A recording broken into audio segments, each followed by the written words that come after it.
Historia de una ciudad perdida. Suba, una localidad conocida esencialmente por su lejanía en la ciudad, que a pesar de contener en sí hasta un total de 259 barrios, es una zona que fue conocida alguna vez por ser un pueblo aledaño de la ciudad. Las historias respecto a Suba varían mucho de una persona a otra, en especial por el reconocimiento que tienen personas que no viven en la localidad, así como diferentes personas que sí lo hacen.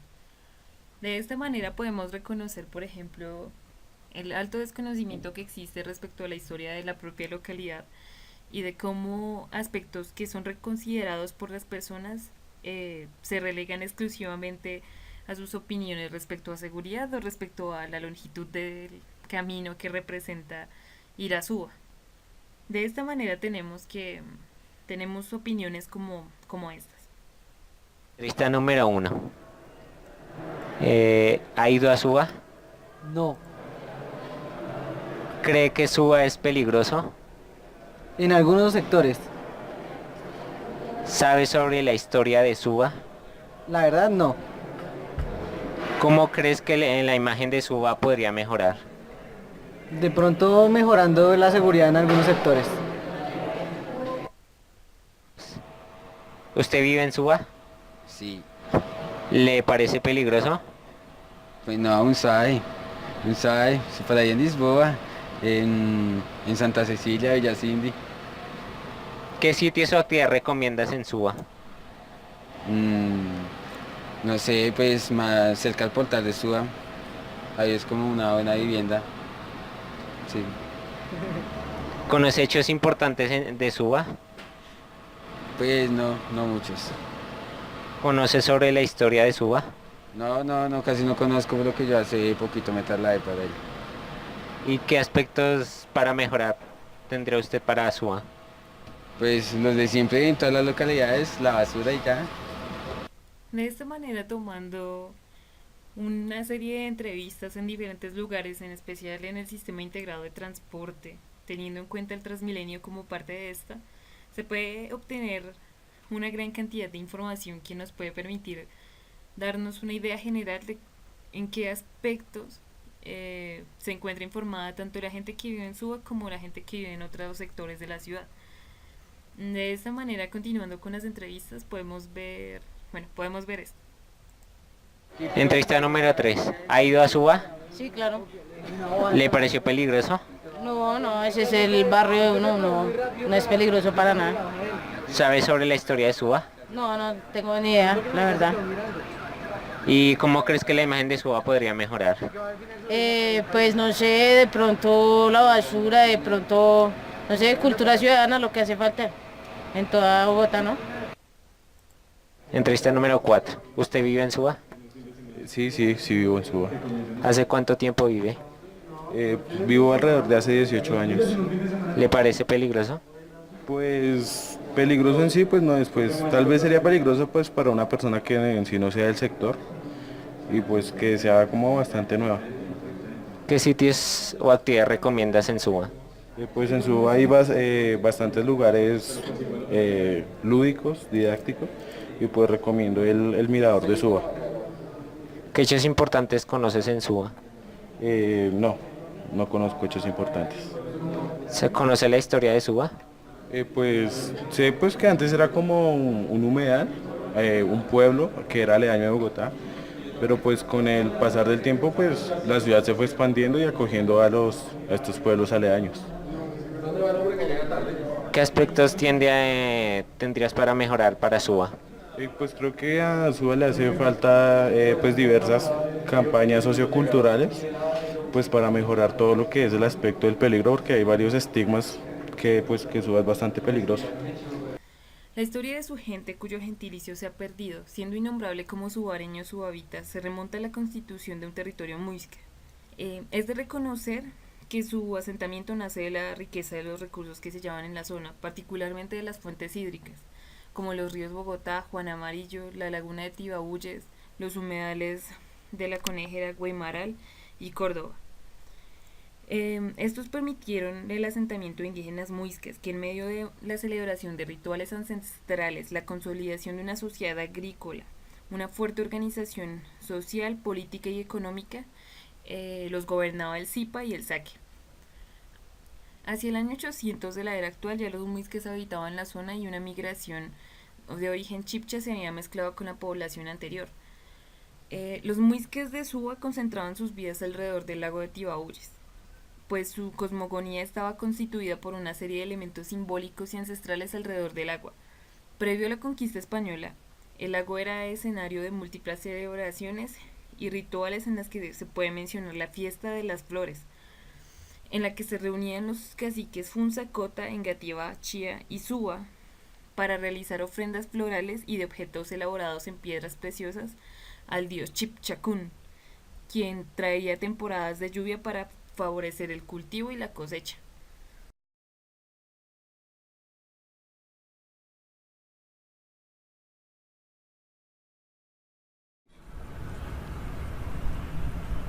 Sabemos muy bien que nuestra cultura muisca fue la primera víctima en aquella época de la conquista, y que también muchos abuelos y abuelas pagaron con sus vidas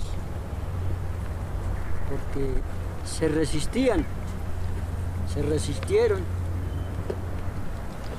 a convertirse en europeos. Se cree que en 1538, en menos de 2 años, desaparece toda la población indígena del país y esto se acabó. No, nunca se pudo. Lo que sí ayuda a cambiar la identidad y lo que cambia la cultura es la transformación del territorio. Y si hay un impacto grande y gigante dentro de la cultura muisca, fue justamente transformar un territorio que tenía un orden especial, un orden del agua, un orden espiritual y un orden familiar, transformarlo a mitas, encomiendas y resguardos. Las reformas liberales que se dieron en mitad del siglo XIX generó que hubiera disolución de resguardos indígenas. Eso fue en todo el territorio colombiano y desde ahí se hace efectivo en la escritura 1033 de 1888 la disolución total del resguardo. Ya hay historias donde los abuelos, los hombres fueron los que dejaron perder las tierras y las mujeres son las que las continuaron. Tradición muisca y ancestral muy presente, el matriarcado. Los abuelos pensaban que vendían cierto territorio y al final cada rato corrían la cerca o resultaba que aparecían unas escrituras diciendo, por ejemplo, yo vendo 1 metro, pero en las escrituras decía 1 hectárea o 2 hectáreas. Como nuestros abuelos no sabían leer y escribir, pues así los desapropiaban o eran amenazados. Entonces muchos indígenas de nuestro pueblo, de nuestra comunidad, están viviendo en otras localidades actualmente. La mayoría de la gente tenía la concepción de que ser indio es ser patirrajado, incivilizado, atrasado. Y es que muchos de los abuelos, de los tatarabuelos y bisabuelos tuvieron que en serio sufrir maltrato físico. O sea, la lengua que no se eliminó de manera bonita. La cultura no se eliminó, la usurpación, cuando comienzan a sumarse a hablar con la mayoría de la gente de cómo se robaron tierras, de cómo habían maltratos, de cómo habían cosas, no es una historia muy bonita de contar.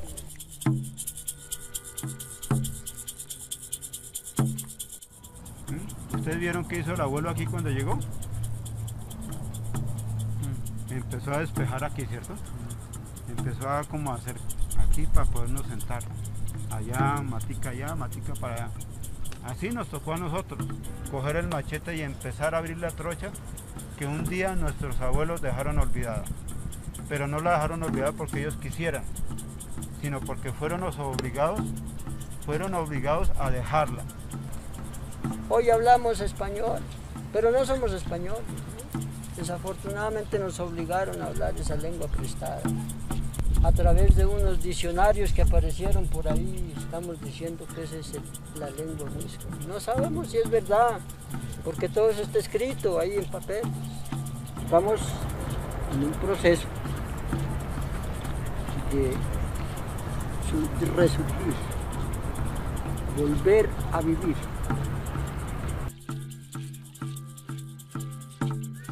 Tras la conquista española en 1538, los muisques conservaron un resguardo indígena, posterior a la llegada de los españoles, según la crónica de Fray Eugenio Ayape de los Agustinos Recoletos.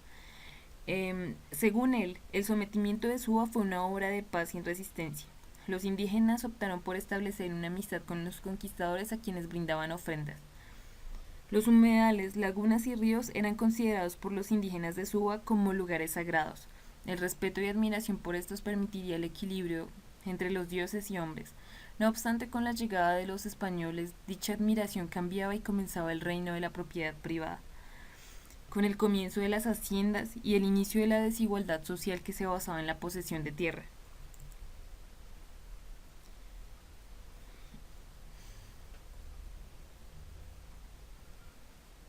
En el siglo XIX, el geógrafo Rufino Gutiérrez, durante sus largos viajes a lo largo y ancho de la naciente República de Colombia, describía en sus monografías a Suba como un pequeño poblado donde habitaban colonos e indígenas, a expensas de la capital, con una población registrada para el año 1843 de 950 habitantes y finalizando en el año 1884 con 1584. Las características de los habitantes de Suba eran peculiares. En su mayoría tenían ascendencia indígena, quienes daban la impresión de ser personas pacíficas y laboriosas. Sin embargo, Suba también era escenario de la evangelización, pues dentro del reconocimiento hecho en la plaza central se encontraba una columna de piedra en donde eran azotados los indígenas cuando desistían de la doctrina religiosa. Era de esperar que la cuestión indígena para esta época presentara los mismos signos de rechazo que en la época colonial. En el año 1850 se crea una ley que tiene como propósito establecer el plan de desindigenización de la capital, afectando drásticamente los cabildos indígenas, en especial el de Suba, el cual fue disuelto por completo en el año 1877. Es por ello que cobra coherencia la visita de inspección y reconocimiento del geógrafo mencionado, pues para el año 1875 Suba había perdido cualquier carácter indígena para convertirse en un lugar habitado por terratenientes y campesinos, pero que no habían perdido del todo su rastro indígena, pues el mestizaje evidenciaba en sus pobladores esta ascendencia. Para el mismo año, precisamente el 16 de noviembre, Suba es declarada un municipio mediante un decreto. Este decreto fue expedido por el Estado Soberano de Cundinamarca. Se cuenta además que en la actual Suba que conocemos se puede localizar algunos apellidos raizales, especialmente en el Rincón, lo que obedece a un resentimiento indígena originado por los confinamientos a los que fueron sometidos.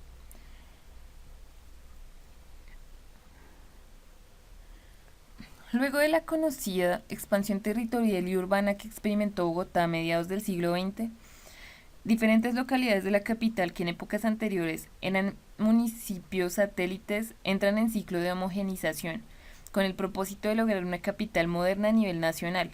Sobre este propósito se adelantarían diferentes políticas y planes para adelantar la adhesión de estos antiguos vecinos. Toda vez que a la capital se le demandan condiciones sociales y económicas producto de una creciente inmigración.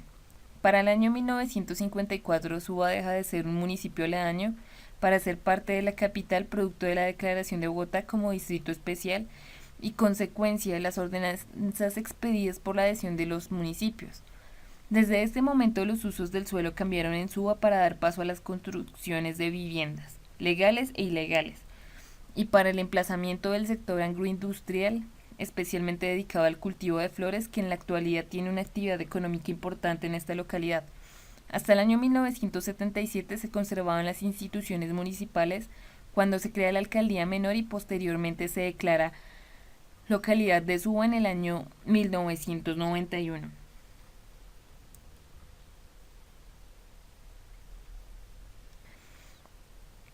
De esta manera, las condiciones culturales y cotidianas de Suba empezaron a transformarse para dar espacio a nuevas experiencias que la llevarían a ser lo que hoy en día es.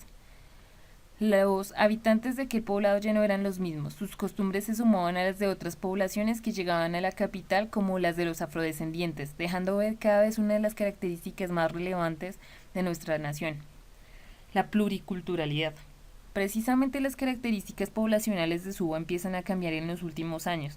En el año 2005 existía un censo poblacional de 918.580 personas, para luego en el año 2011 con un total de 1.069.114 personas, es decir, del total de la población capitalina para este último año, Suba tenía el 14.3%. Esta población está dividida a su vez por las características socioeconómicas de la estratificación. El predominio de estados en Suba es de 2 y 3, con un 28% y un 35.5% respectivamente. Por supuesto que estas nuevas transformaciones demandarían necesidades colectivas e individuales. El crecimiento urbano demandaría infraestructura en servicios públicos y la asistencia del Estado en la protección de derechos fundamentales, cuestión que progresivamente se ha atendido desde el gobierno local y distrital. Las exigencias locales y las diferentes problemáticas encontraron respuesta a través de la nueva Constitución Política de 1991, pues se fortalecía la descentralización administrativa y política para que las propias localidades atendieran sus necesidades con sus propios recursos. A su vez se institucionalizó la participación ciudadana y el reconocimiento efectivo de la pluriculturalidad para resolver los asuntos públicos. En consecuencia, nacen diferentes instancias de participación local para que hagan parte en todas estas decisiones locales. Por supuesto que estas nuevas transformaciones demandarían necesidades colectivas e individuales. El crecimiento urbano demandaría infraestructura en servicios públicos y la asistencia del Estado en la protección de derechos fundamentales, cuestión que progresivamente se ha atendido desde el gobierno distrital y local. Las exigencias locales y las diversas problemáticas encontraron respuesta a través de la nueva Constitución Política del 91, pues se fortalecía la descentralización administrativa y política para que las propias localidades atendieran sus necesidades con sus propios recursos. A su vez se institucionalizó la participación ciudadana y el reconocimiento efectivo de la pluriculturalidad para resolver los asuntos públicos, y así en consecuencia nacen diversas instancias de participación local para que hagan parte de las decisiones locales. Teniendo a Suba como una zona sujeta a la lejanía y su ubicación en la periferia, se pudo observar incidencia de problemas de seguridad, que llegó a referirse a la implicación de grupos armados como los paramilitares, hechos que se dieron a partir del aumento de la violencia en el 2002, época en la que los homicidios en el departamento aumentaban de forma dramática debido a estos.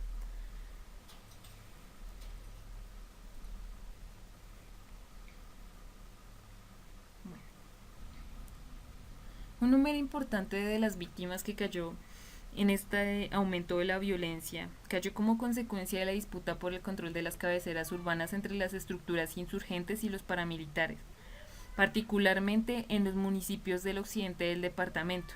Durante este año, Soacha, Girardot, Facatativá, Fusagasugá, entre otras, recibieron oleadas de desplazados forzados provenientes de municipios como La Palma, Villeta, San Juan de Río Seco, Biotá, Cachipay, El Colegio, Granada, Silvania y Pasca, y otros más de las FARC que amenazaban dignatarios locales para que renunciaran a sus cargos para paralizar la administración pública, mientras que diversas agrupaciones paramilitares lanzaban amenazas generalizadas contra la población, cometían homicidios selectivos de dirigentes comunitarios y hacían las llamadas limpiezas sociales. Los habitantes de la localidad de Suba están en un virtual toque de queda por las amenazas de pandillas locales que le imponen horas de reclusión en sus casas.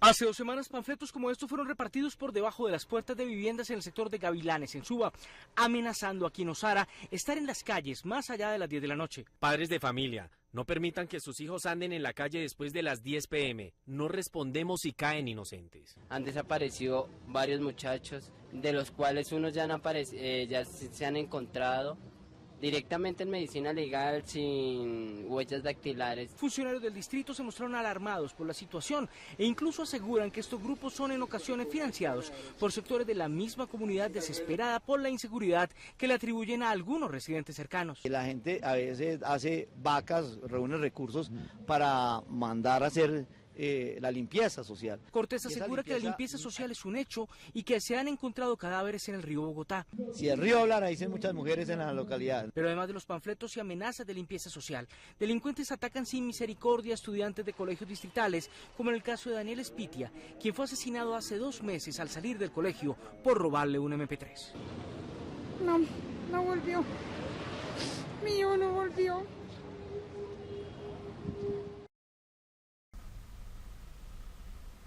Las autodefensas campesinas de Cundinamarca, bajo el mando de Luis Eduardo Cifuentes, alias El Águila, aterrorizaron los municipios de Villeta, La Palma, La Peña, Topaipí, mientras que las autodefensas del Magdalena Medio, bajo el mando de Carlos Hernández Giraldo, alias El Pájaro, asolaba otros municipios del noroccidente cundinamarqués, entre ellos Nariño, Guataquí, San Juan de Río Seco, Chaguaní, Guaduas y Nimaima, Por su parte, en el suroccidente, las autodefensas campesinas de Casanare, bajo el mando de alias Martín Llanos, cundían de horror entre las poblaciones de Fusagasugá, Silvania y Biotá, mientras que en los municipios del oriente cundinamarqués, entre ellos Machetaga, Chetaga, Chela y Medina, hacían presencia unidades del bloque Centauros.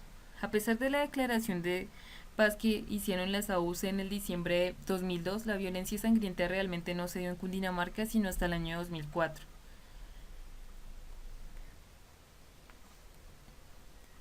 El primer semestre del 2003 además presenció el inicio de hostilidades abiertas en Cundinamarca entre las unidades de la AUC y las autodefensas campesinas de Casanare, que permanecían renuentes a integrarse a los diálogos con el gobierno.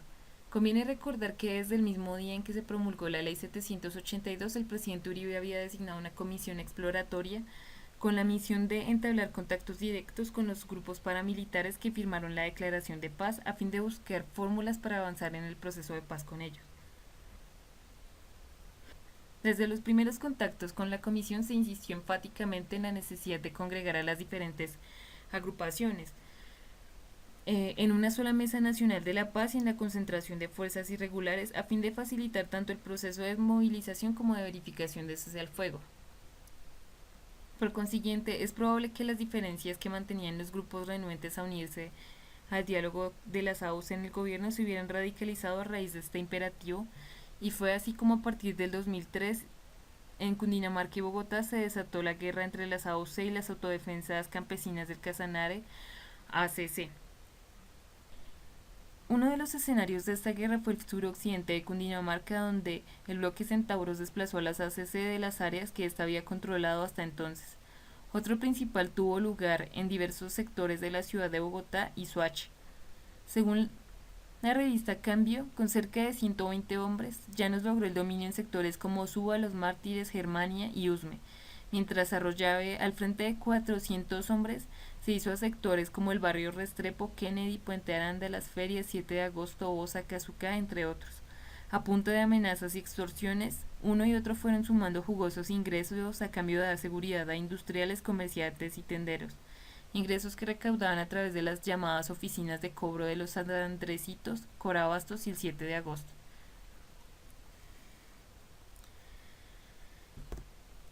Por otro lado, el Cabildo Indígena disuelto desde hace muchos años recupera su reconocimiento legal a través del Ministerio del Interior. En los años 1992 y 2000, el Cabildo Muisca de Suba y el Cabildo Muisca de Bosa, respectivamente, reciben el reconocimiento en la ceremonia oficial del Alcalde Mayor de Bogotá, según lo estipulado en la Ley 89 de 1890. Después de más de un siglo sin existencia legal, este reconocimiento fue ratificado en el año 2005.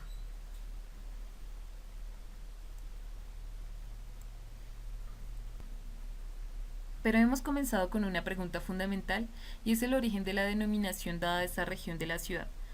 Suba. Existen dos posibles orígenes del nombre de Suba que se remontan a los primeros habitantes de la zona. Uno de ellos se debe a la admiración y respeto hacia la persona, pues en lengua muisca, Suba significa mi cara, mi rostro, mi flor. El rostro precisamente de una persona que inspira respeto y admiración, demostrando las emociones y sentimientos del alma como lo hace una flor. El otro origen de Suba es la unión de dos vocablos indígenas, el primero Suba, que significa sol, y el segundo Sia, que significa agua. Estas son las crónicas de una parte de la ciudad que, se considera que está perdida porque no solo está lejos, sino que en los últimos tiempos se ha podido ver un aumento en la inseguridad y en otros aspectos de la localidad.